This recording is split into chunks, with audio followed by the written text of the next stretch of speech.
What happens when a man tries to humiliate his ex-wife at the most public event of the year? Richard Sterling thought he had it all, a younger woman on his arm, and his boring ex-wife, Rosie, firmly in the past.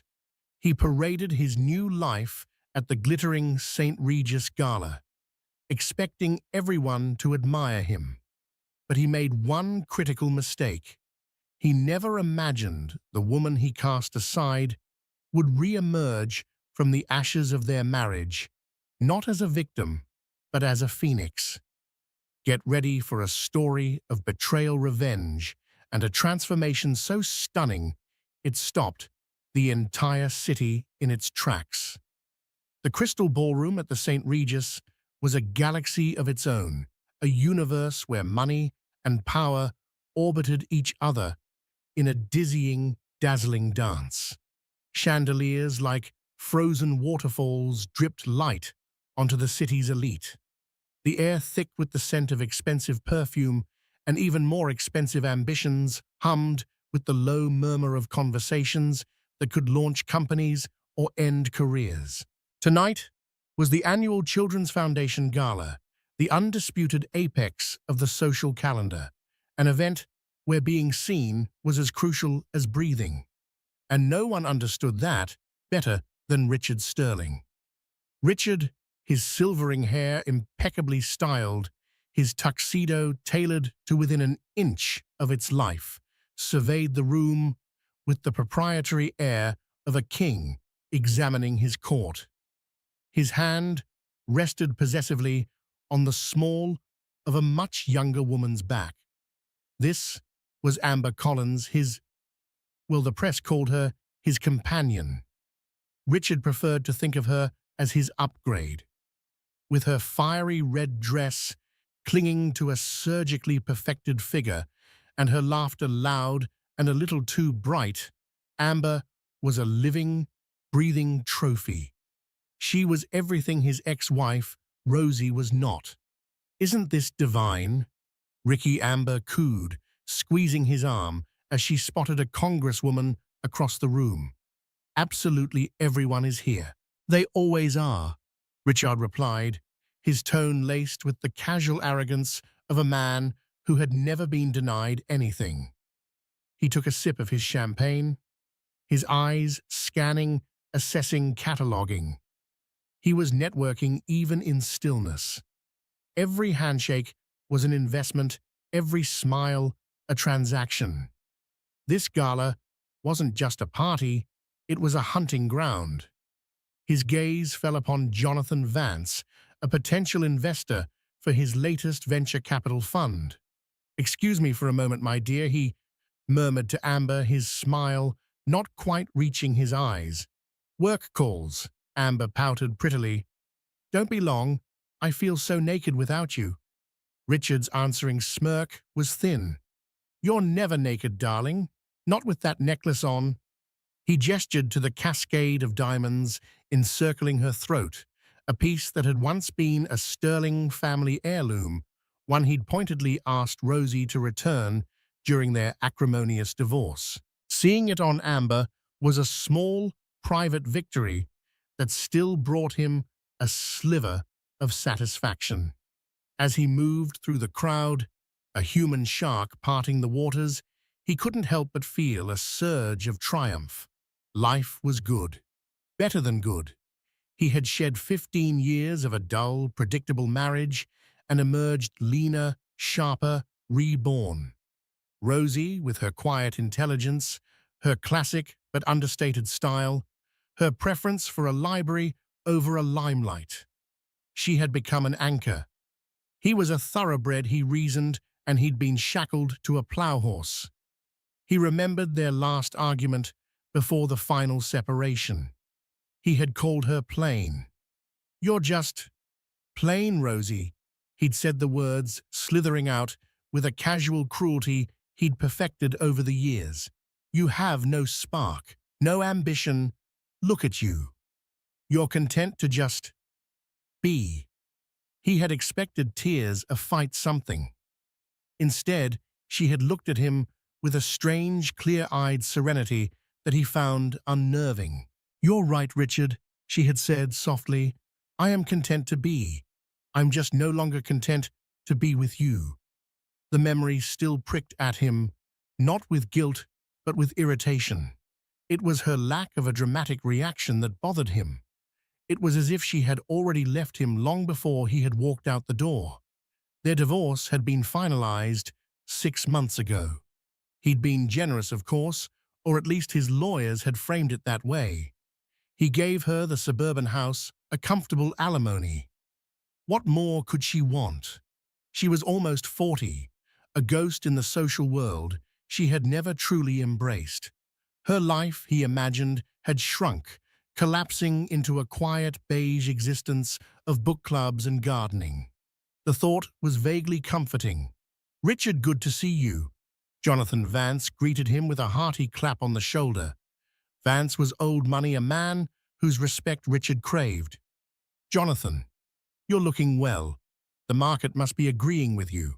They exchanged the practiced pleasantries of their class, their conversation, a carefully choreographed dance of subtle boasts and probing questions. Richard was in his element. He was charming, witty, dropping the right names, laughing at the right jokes. Amber had rejoined him, clinging to his arm, playing her part as the beautiful, adoring accessory. "And this must be the lovely Amber," Vance said, his eyes giving her a quick, almost imperceptible once-over. "So lovely to finally meet you," Amber gushed. "I've heard so much about you. Ricky is always talking about your incredible business acumen." Richard cringed internally at the Ricky. It sounded so juvenile. Rosie had always called him Richard. "Well, you've certainly landed a good one," Vance said, turning back to Richard, a hint of something unreadable in his expression. "Though I must say, I was always very fond of Rosie. A class act, that woman. How is she doing?" The question was a landmine. Richard forced a nonchalant smile. "Rosie? Oh, she's fine, doing well. You know her, happy with the simple life."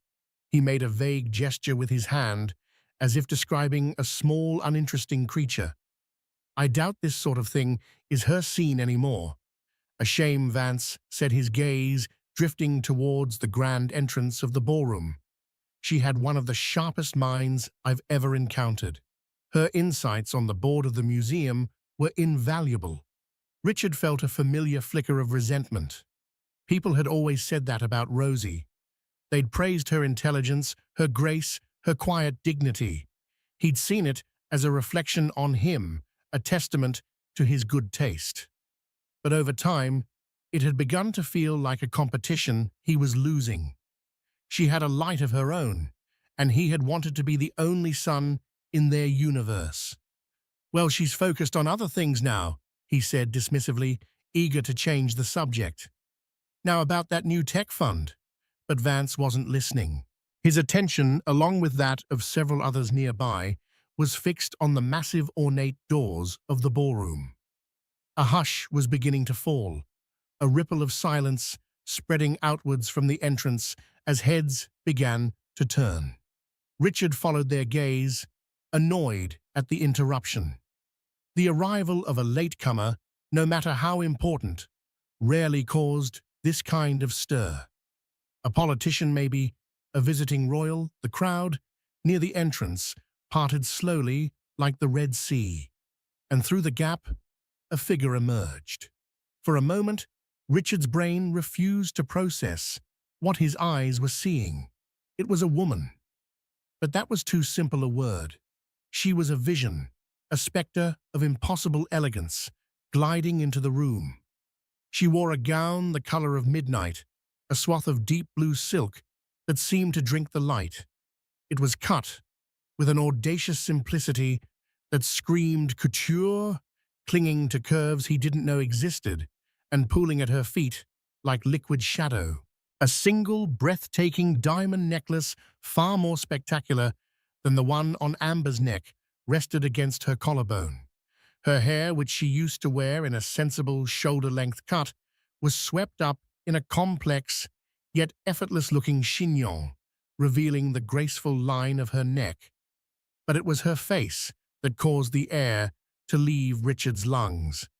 The face was familiar, but the expression was not. The quiet, almost timid woman he had divorced was gone.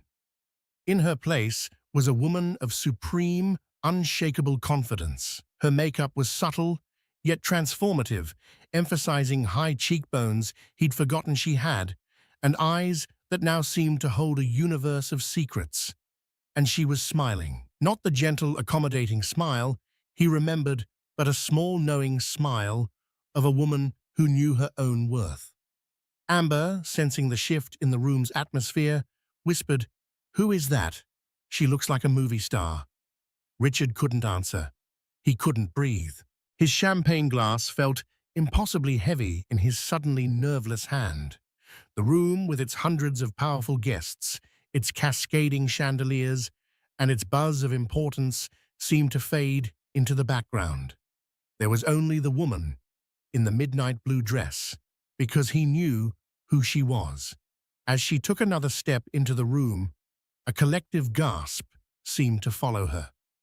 People were not just looking, they were staring. Whispers erupted, spreading through the ballroom like wildfire. "Is that, my God, it can't be, Rosie Sterling." And as his name echoed through the stunned silence, Richard Sterling felt a cold dread snake its way up his spine. This wasn't the plain, simple ex-wife he had relegated to the suburbs of his memory. This was a stranger, a goddess, a reckoning. This was Rosie, and she had just walked back into his life. Rosie felt the weight of their stares like a physical touch, a thousand invisible hands brushing against her skin. 6 months ago, it would have sent her scurrying for the nearest exit, her heart hammering against her ribs like a trapped bird. Tonight, she welcomed it. She absorbed it. It was fuel. She had rehearsed this moment in her mind for weeks, playing it over and over again until the fear had been worn down into a smooth, hard stone of resolve in her gut. The walk from the car to the ballroom entrance had been the longest of her life. Her hands, encased in long silk gloves, had trembled slightly as she'd given her name at the check-in. The woman's eyes had widened in recognition, the first small tremor of the earthquake she was about to cause. Now, standing at the precipice of her old life, she paused, a deliberate, calculated hesitation. She let them look. She let them drink in the transformation. The Rosie they remembered was a woman who had perfected the art of being unobtrusive, of blending into the wallpaper of her own life. She had worn muted colors, sensible heels, and an expression of polite reserve. She had been Mrs. Richard Sterling, a role, not a person. The woman standing before them now was a masterpiece of defiance. The midnight blue gown, a custom creation by a daring young designer named Marco Valenti, was a statement. It was bold, elegant, and unapologetically sensual. The slit that ran up the side, invisible when she stood still, flashed a tantalizing glimpse of a toned leg as she moved. The diamond necklace, the starlight cascade, was on loan from a high-end jeweler, a friend of a friend. It wasn't a family heirloom passed down by a man. It was a temporary crown she had chosen for herself. Her transformation was more than just clothes and jewels. It was in her posture, the straightness of her spine, the confident set of her shoulders. It was in the tilt of her head, the calm, sweeping gaze with which she surveyed the room. The months since the divorce had been a period of intense, painful, and ultimately liberating reconstruction. She had hired a personal trainer not to please a man, but to feel strong in her own body. She had worked with a stylist not to fit in, but to discover what made her feel beautiful. She had spent hours in therapy, excavating the woman she had buried under 15 years of Richard's casual dismissals and subtle belittlements. She saw him then, across the sea of frozen faces. He was standing next to the redhead, the one she'd seen in paparazzi photos. The woman looked like a cheap imitation of the glamour Rosie was now effortlessly radiating. But it was Richard's face that she focused on. The slack-jawed shock, the flicker of disbelief warring with cold, hard fury in his eyes. It was more satisfying than she had dared to imagine. A slow smile touched Rosie's lips, a genuine one this time. She took her first step into the ballroom and the spell was broken. The whispers erupted into a roar. Rosie Sterling, I don't believe it. What has she done? She looks incredible. Richard must be choking on his champagne.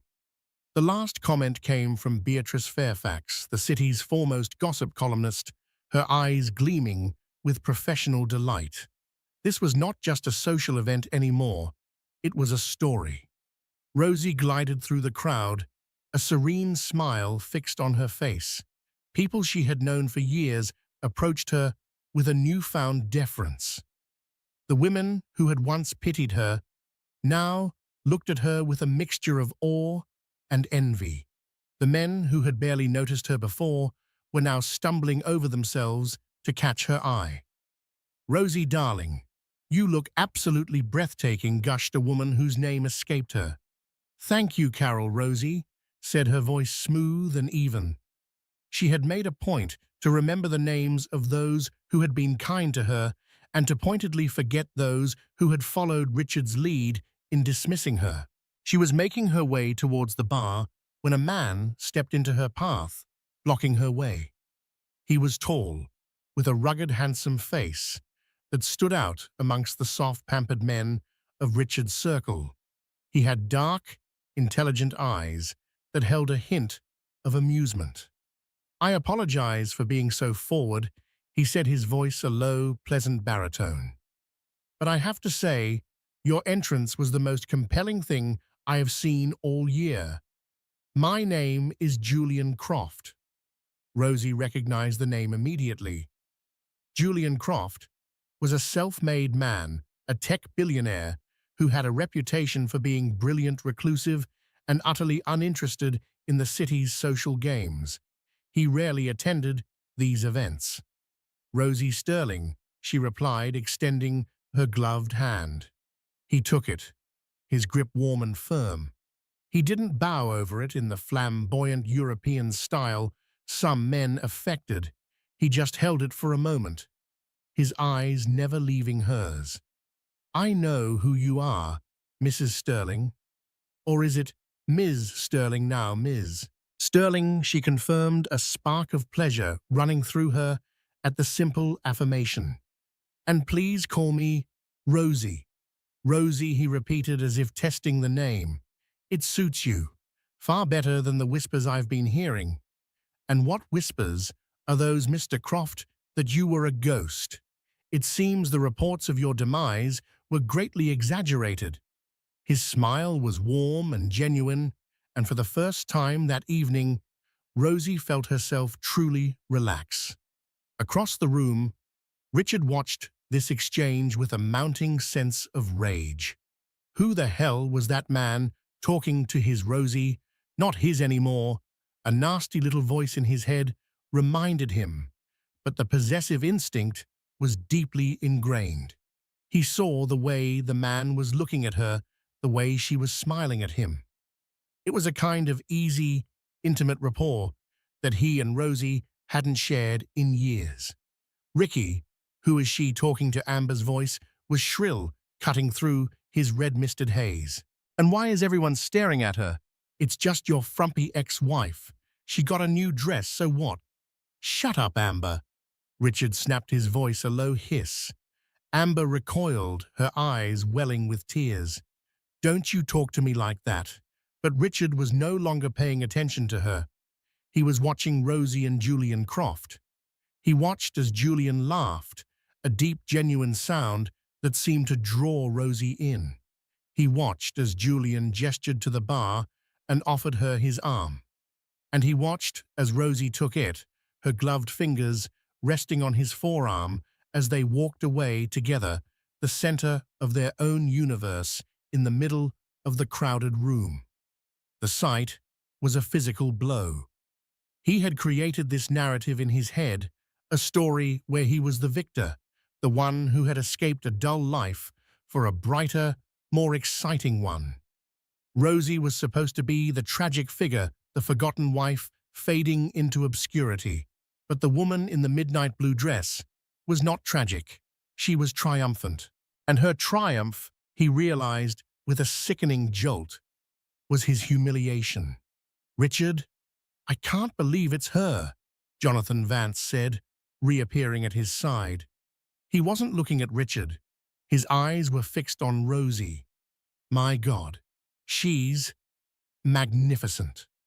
The word hung in the air between them, a judgment and a verdict. Magnificent. It was the last word in the world Richard Sterling wanted to hear used to describe the woman he had thrown away. The gala, which had begun as his victory lap, was rapidly turning into his personal hell, and the night he suspected was far from over. The conversation with Julian Croft was like a cool drink of water after a decade in the desert. He didn't talk about the past, didn't ask prying questions, didn't treat her like a spectacle. He talked about art, about a recent trip to Kyoto, about the ridiculousness of the canapes. He was funny, self-deprecating, and he listened, truly listened, when she spoke. "So what's your story, Rosie Sterling?" he asked as they found a quieter corner near the terrace, away from the main crush. "And I don't mean the one everyone in this room is currently writing in their heads." Rosie took a sip of the champagne he'd procured for her. It tasted like victory. "I'm a woman who decided to read a different book," she said simply. Julian's eyes crinkled at the corners. "I like that. Most people here just keep rereading the same page." "So you're an editor? A publisher?" "No," she smiled. "Just a connoisseur of new chapters." The confidence felt foreign and exhilarating on her tongue. 6 months ago, she would have mumbled something about being a mother and a former board member. Tonight, she was the protagonist. Their easy laughter and palpable chemistry did not go unnoticed. Beatrice Fairfax was scribbling furiously in her notepad. Amber was shooting daggers from across the room, her face a mask of furious disbelief. But the most intense gaze came from Richard. He was watching them with a burning laser-like focus, his knuckles white as he gripped his glass. He couldn't stand it. He had to reassert control. He had to put her back in her box. Excusing himself from a now sniffling Amber, he strode across the ballroom, his path clearing before him as people sensed the impending confrontation. He reached Rosie and Julian just as Julian was recounting a disastrous sailing trip. "Rosie," Richard said, his voice tight. He pointedly ignored Julian, as if he were a piece of furniture. "I need to speak with you." Rosie turned to him slowly, her expression one of polite inquiry, as if addressing a stranger who'd asked for directions. "Richard, I'm sorry, I'm in the middle of a conversation." The dismissal, so cool and public, stunned him. "This will only take a moment. It's important." "I'm sure it is," she replied, her voice still infuriatingly calm. "But as you can see, I'm otherwise engaged." She then turned her back on him, a gesture so final and dismissive it was like a slap in the face. She smiled brightly at Julian. "You were saying something about a seagull, and your hat." Julian, to his credit, picked up the thread of his story without missing a beat, though his eyes danced with amusement. The message was clear. Richard Sterling had no power here. Humiliation burned in Richard's gut, hot and acidic. He was used to being the center of attention, the one who commanded respect. To be dismissed so casually by her in front of a man like Julian Croft, it was intolerable. He stood there for a moment, floundering, before retreating in a haze of fury. His retreat took him straight into the path of a furious Amber. "What was that?" she hissed, her voice trembling with a mixture of anger and embarrassment. "She just turned her back on you. Are you going to let her get away with that? And who is that man she's with?" "It doesn't matter who he is," Richard snarled, grabbing her arm a little too tightly. "It's a pathetic attempt to make me jealous. It's so transparent." Jealous? Amber laughed, a shrill, ugly sound. "She's making you look like a fool, Ricky. Everyone is talking about it. They're laughing at you. At us." The accusation hit a raw nerve. "Don't be ridiculous. No one is laughing at me." But as he looked around, he saw that she was right. The whispers hadn't died down. They had changed in tone. The shock had given way to amusement, to a schadenfreude that was palpable. He saw smirks on the faces of his rivals, pitying looks from his allies.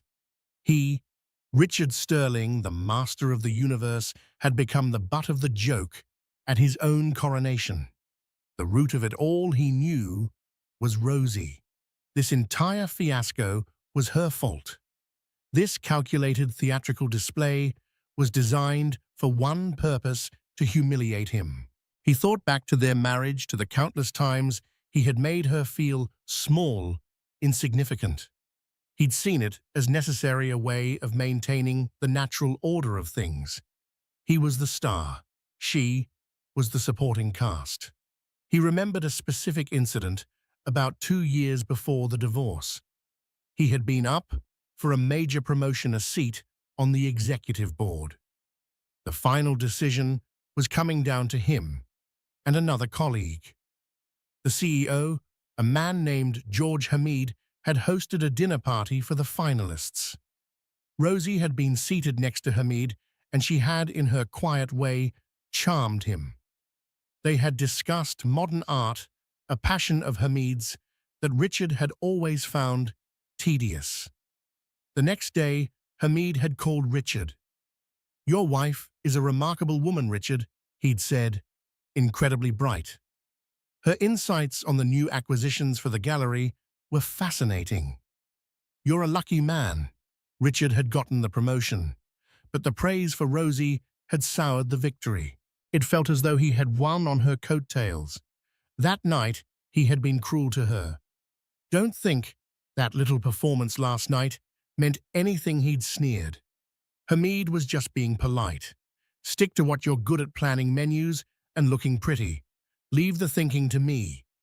She had flinched, her eyes clouding with a hurt that he had at the time found strangely satisfying. It had put her back in her place. Now, seeing her across the room, radiating a confidence that seemed to eclipse the light from the chandeliers, he realized how wrong he had been. He hadn't been putting her in her place. He had been trying to extinguish her light because he was afraid it would outshine his own. His simmering rage needed an outlet, and Amber was the closest target. "This is your fault," he seethed, turning on her. "That ridiculous dress. You look like a Christmas ornament." "My fault," Amber shrieked, her voice attracting more unwanted attention. "You're the one whose ex-wife just showed up looking like a goddess, and you're blaming my dress." She gestured wildly towards Rosie. "Go do something. Don't just stand here and let her win."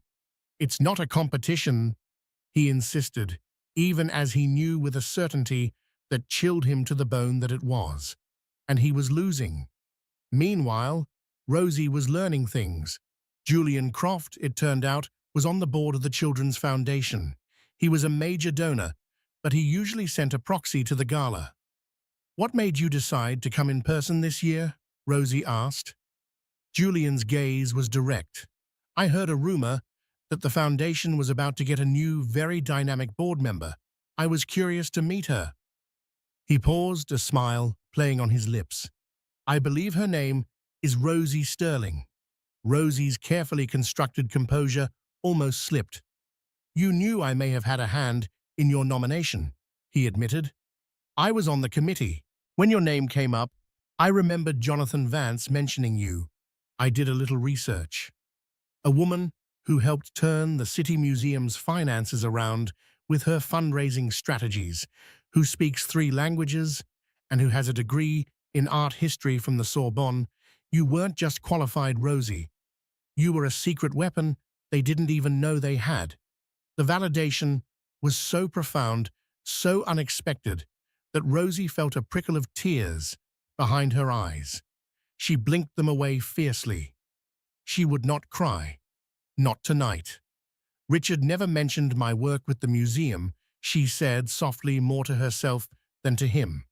I'm beginning to suspect, Julian said, his voice dropping to a more intimate tone, that there's a great deal about you that Richard Sterling never appreciated.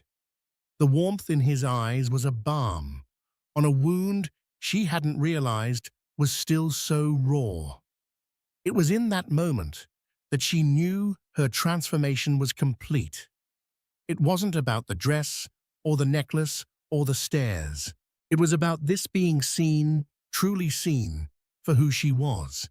The evening was just getting started.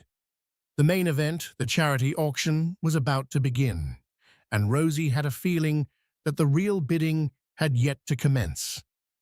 The charity auction was the centerpiece of the gala, a high-stakes performance where fortunes were flaunted and egos were put on the line, all under the guise of philanthropy. The auctioneer, a fast-talking man with a slick smile, took the stage, and a hush fell over the room. Richard, who had always dominated these events with his aggressive, almost brutalist bidding style, felt a renewed sense of purpose. This was his arena. He could reclaim his power here. The first few items, a week in a Tuscan villa, a set of vintage wines, went for predictable astronomical sums. Richard made a point of winning a particularly coveted item, a private dinner with a celebrity chef, bidding far more than it was worth just to show he could. He shot a triumphant look towards Rosie, but she wasn't even watching him. She was in a quiet, intense conversation with Julian Croft, both of them occasionally glancing at the auction catalogue. Then the final premier item was announced. It was a stunning abstract painting by a celebrated contemporary artist, piece that had been the talk of the art world. We'll start the bidding for Phoenix Rising at $100,000, the auctioneer announced. A paddle went up immediately. Julian Croft's. 200,000, he said, his voice calm and clear. Richard's head snapped towards him. He hadn't expected Croft to be interested. Richard saw himself as a patron of the arts. Croft was a tech guy, all circuits and code. Another bidder raised the price, then another. The bidding quickly climbed, a rapid-fire exchange between a handful of the city's wealthiest collectors. Richard stayed silent, watching, waiting for his moment to strike. He would let them tire themselves out, then sweep in at the end and take the prize. It was his signature move. The bidding reached $450,000, and the room grew quiet. It seemed to be stalled between 2 determined bidders. 450 going once, the auctioneer began. Richard raised his paddle. 500,000, he declared, his voice booming through the ballroom. A ripple of appreciation went through the crowd. This was the Richard Sterling they knew. One of the other bidders dropped out. The other hesitated, then shook his head. 500,000 going once, going twice. The auctioneer looked at Julian, who had not made a move since his initial bid. Julian simply smiled and gave a slight shake of his head. Victory surged through Richard. He had won. He had proven his dominance. He glanced at Rosie, a smug, victorious smile on his face. And then a new paddle went up, a paddle held by a hand in a long, midnight blue glove. 600,000, Rosie said, her voice not loud, but carrying an authority that cut through the silence like a diamond. The entire room seemed to suck in, a collective breath. All eyes swiveled from Richard to Rosie and back again. This was no longer an auction. It was a duel. Richard was thunderstruck. What was she doing? She couldn't afford this. Her alimony was generous, but it wasn't buy a major work of art at a whim generous. This was a stunt, a bluff. She was trying to drive up the price to make him pay more. Rage, pure and undiluted, flooded him. He would not be played. He raised his paddle again, his hand shaking slightly. 700,000. Rosie didn't even blink. 800,000. Amber was tugging at his sleeve, her eyes wide with panic. "Ricky, stop! What are you doing?" she whispered frantically. "It's just a painting." He shook her off. It was never just a painting. It was about pride, about power, about putting Rosie back in the place he had assigned her. $1 million, Richard snarled, throwing the number down like a gauntlet. The room erupted in gasps. $1 million for a painting at a charity auction was almost unheard of. It was a reckless, ego-driven move, and he knew it, but he couldn't stop himself. He stared at Rosie, daring her to continue. He saw a flicker of something in her eyes, not fear, but something else he couldn't read. She looked at Julian, who gave her the slightest, almost imperceptible nod. She lowered her paddle. "The gentleman has made his point," she said, her voice laced with a cool amusement that was more infuriating than any anger. She turned to Julian. "It seems he wanted it more than I did." Richard had won. He had the painting. But as the auctioneer slammed the gavel down and announced him the winner, the victory felt hollow metallic in his mouth. He had just spent $1 million on a painting he didn't even particularly like, all to win a battle she had started. The applause felt thin, mocking. He had shown his strength, but he had also shown his weakness. He had shown the entire world how much his ex-wife could still get under his skin. Later, as people were mingling before the final speeches, Richard cornered her near the terrace.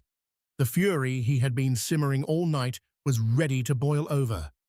"What in the hell was that?" he demanded, his voice low and menacing. "That was a childish, pathetic game, Rosie. You knew you couldn't afford that painting. You did it just to make me look like a fool." Rosie looked at him, and for the first time he saw a hint of the fire that had been banked for so long. "You're wrong, Richard," she said, her voice cold as ice. "I wasn't trying to make you look like a fool. You do a perfectly adequate job of that all by yourself. I was just revealing your character to the room." "My character," he scoffed. Yes, a man so insecure he'd rather spend $1 million than be seen losing to his ex-wife. A man so obsessed with control he can't stand to see me breathe the same air as him without trying to assert his dominance. She took a step closer, and he was taken aback by the intensity of her gaze. "You didn't see me as a wife, Richard. You saw me as a possession. And you can't stand the fact that your possession has learned to walk away." Every word was a perfectly aimed dart, puncturing his pride, his ego, his carefully constructed self-image. "And as for affording it," she continued, a small, triumphant smile playing on her lips, "you seem to have forgotten about the inheritance my grandmother left me. The one I never touched, because you told me we didn't need it, that you would provide for us. It seems my plain little life had a few secrets you weren't privy to." She paused, letting the information sink in. "Oh, and by the way, the artist Jean-Paul Dubois, he's an old friend from my time at the Sorbonne. He donated the painting on the condition that I be the one to present it. The bidding war was just a little performance art. All proceeds go to the children, of course. Your $1 million will do a lot of good." Richard felt the blood drain from his face. He had been played, masterfully, utterly. He wasn't the victor. He was the mark. She hadn't been bidding against him for the painting.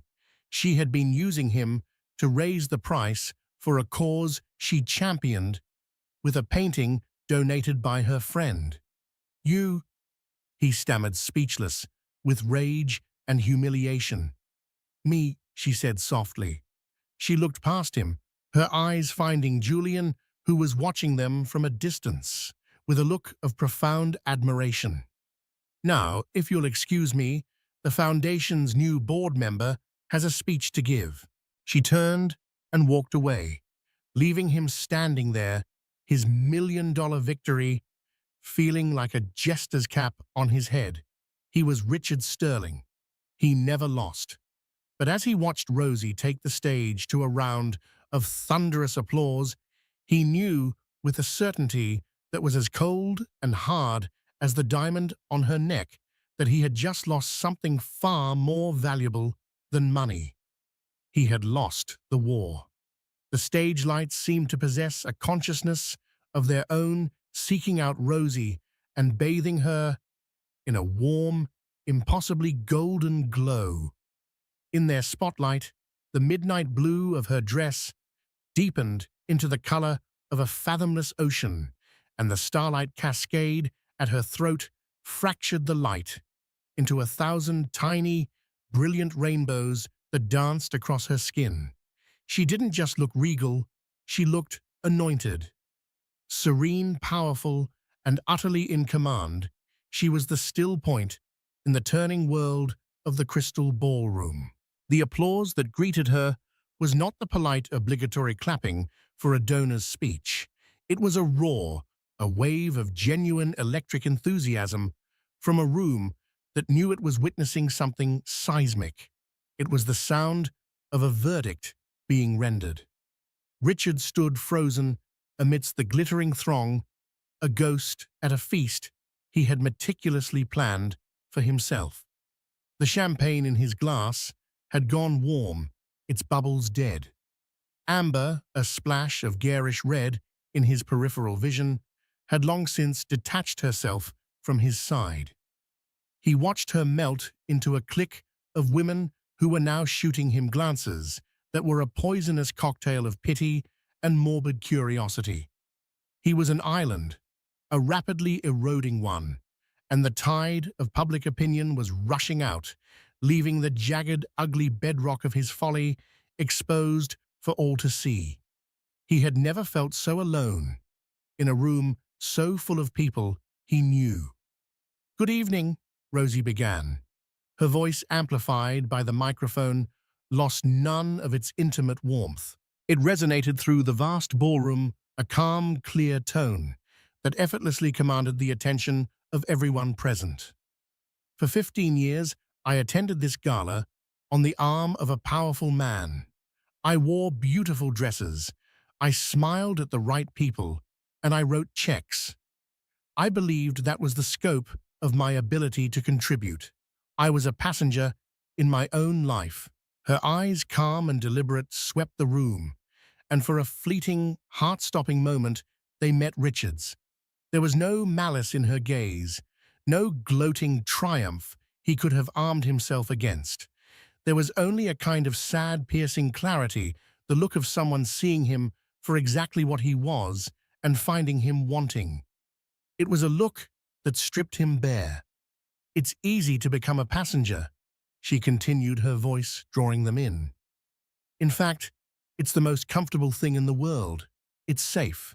You let someone else do the driving, hold the map, choose the destination. You forget the power of your own 2 feet, the strength in your own voice. You forget you even have a choice, but then, one day, the car stops. You find yourself standing on the side of the road, alone, with the dust settling around you. And in that silence, you have a choice. You can wait for another car to come along and hope it's going your way, or you can start walking." A murmur of profound understanding rippled through the audience. This was a language that transcended wealth and status. It spoke to the woman whose husband made all the decisions, the man whose career was dictated by his father, the artist who had given up their dreams for a steady paycheck. Every person in that room, in some corner of their heart, understood the metaphor of the abandoned passenger. "I started walking," Rosie said, a new strength infusing her words. "And I discovered something wonderful. I discovered that my own 2 feet were stronger than I ever imagined, that my own voice, once I chose to use it, could speak volumes. I discovered that the destination I chose for myself was far more beautiful, more vibrant, more real than any place I had ever been driven to." And most importantly, her gaze shifted then, effortlessly finding Julian Croft in the crowd. He was leaning against a marble pillar, his arms crossed, a look of profound respect and admiration on his face. He gave her a small, encouraging smile that was just for her. "I discovered that I wasn't walking alone. Tonight, this foundation, which is so dear to my heart, has raised a record-breaking amount of money," she announced, her voice swelling with a pride that was infectious. "And it's thanks, in no small part, to the extraordinary if somewhat spirited but generosity of Mr. Richard Sterling." A wave of laughter, light, genuine and cathartic, filled the room. It wasn't entirely mocking. It was too appreciative for that. It was the laughter of people who had witnessed a master storyteller deliver the perfect, satisfying punchline. Richard felt his face burn, with a heat that had nothing to do with the temperature of the room. She was thanking him, but it was the most devastating, elegant condemnation he had ever received. With a few perfectly chosen words, she had framed his ego-driven folly not as a moment of weakness, but as a calculated act of philanthropy she had orchestrated. She was using the rubble of his pride as the foundation for her triumph. His $1 million contribution for Phoenix Rising, a rather aptly named piece, I think, she added with the faintest hint of a smile, will allow us to break ground on a project we have been dreaming of for years. It will fully fund the construction of a new state-of-the-art wing for the Children's Hospital. The applause was thunderous now, a testament to the scale of the donation. Richard felt a wave of nausea, so intense he had to grip the back of a nearby chair to steady himself. His name, his money, his act of public dominance, all of it had been hijacked. And so, Rosie concluded, her voice ringing with finality, "I am thrilled and deeply honored to announce that the new wing will be named the Sterling Wing. Checkmate." It was a move so brilliant, so complete in its strategic cruelty, that a part of him could only stand in stunned admiration. He felt the gazes of hundreds of people on him, expecting him to look pleased, proud. He was trapped. His name would now be forever attached to a building that would stand as a permanent brick-and-mortar monument to his public humiliation at her hands. She hadn't just defeated him, she had erased his narrative, co-opting his very name, the symbol of his power, and making it a symbol of her victory and his folly. She finished her speech with an eloquent and moving plea for continued support, but Richard heard none of it. He was lost in the roaring silence of his own defeat. When she was done, the room rose as one to its feet in a thunderous, sustained, standing ovation. It wasn't for Mrs. Richard Sterling, the quiet, decorative wife. It was for Rosie Sterling, the Phoenix, who had not only risen from the ashes, but had used the fire that was meant to consume her to forge herself anew. As she stepped down from the stage, she was immediately enveloped by a crowd of well-wishers. Jonathan Vance was one of the first to reach her, his face beaming. "Rosie," he said, taking both her hands in his. "That was masterful, simply masterful. Your mother always said you had a steel spine. She would have been so incredibly proud tonight." Julian was waiting for her at the edge of the adoring crowd. He didn't need to push his way through. He simply waited a calm, steady presence. When she finally broke free, he didn't say anything. He just offered her his arm, a silent gesture of partnership that was more potent than any words of praise. She took it without hesitation, and together they walked towards the grand doors of the terrace, away from the noise and the lights into the cool, quiet promise of the night air. Richard finally moved his limbs, feeling heavy, disconnected. He walked almost in a trance out of the ballroom. He didn't bother to look for Amber. He knew what he would find: cold calculation. The trophy had seen the champion fall, and her loyalty, always a transactional commodity, was dissolving with his perceived power. Theirs was a contract, and he had just irrevocably breached its primary clause: invincibility. He stepped outside into the valet area. The crisp night air was a shock, slicing through the overheated fog of the ballroom and his own private hell. And then he saw them. Rosie and Julian were standing by a sleek black car, its engine purring softly. Julian was holding the door for her, his posture one of easy, confident grace. Before she got in, she turned as if she sensed his presence across the expanse of polished concrete and luxury cars. Her eyes met his. In that moment, he searched her face for any sign of the old battle's anger, hatred, resentment, even a flicker of smug satisfaction. He found none of it. He saw something far more devastating: a serene, settled indifference. It was the look of a person for whom he was no longer a major character, not even a villain. He had been demoted to a footnote in a story that was no longer about him. The story of Richard and Rosie was over. This was the first page of the story of Rosie. She gave him a final small nod. It was not a gesture of forgiveness nor of truce. It was a gesture of dismissal. Final, absolute, and complete. Then she slid into the car, a queen, leaving a conquered battlefield. Her victory not just absolute, but effortless. As the car pulled away, its red taillights disappearing into the glittering, indifferent labyrinth of the city, Richard Sterling finally understood everything. He hadn't just lost a wife. He hadn't just lost $1 million. He had lost the best part of himself, the part he had never bothered to know.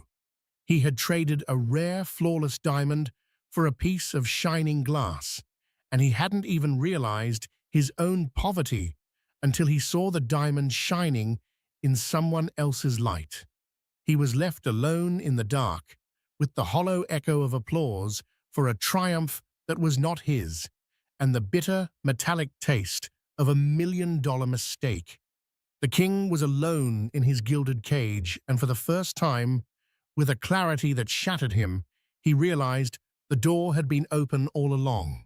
He had just been too blind, too arrogant, too in love with the reflection in the bars to ever think of walking out.